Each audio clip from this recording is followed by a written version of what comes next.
Hi, I'm Dudley of Nuanced Leadership, and this is our first edition of Once Around the Balcony. What I want to talk about today is the cost of post-secondary education. A lot of people talk about this from the angle that it's an accessibility issue, and it 100% is. I want to take a look at it from a slightly different angle, though, and that's as an economic one. People are always moving in and out of our economy. Those who move out are moving out because of retirement or because they die, and they're constantly replaced by the individuals who are moving in, young people. Now, a lot of the people who are moving into our economy are college and university graduates, and a large percentage of them are doing so with a student debt, about $25,000 on average.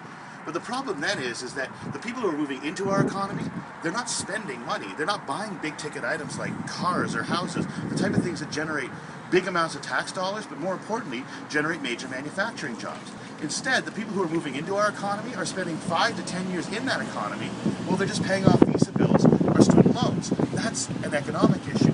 The bigger problem, I think, is this, is that I work with these students. They're incredible. They raise money for charity, they run major conferences, they have this massive entrepreneurial spirit.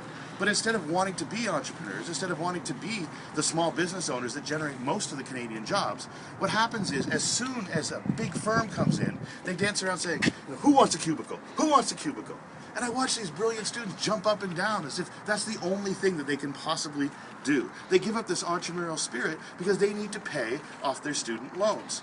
Look, guys, the only difference between a cubicle and a cage is that a cubicle doesn't have a door that locks in a roof.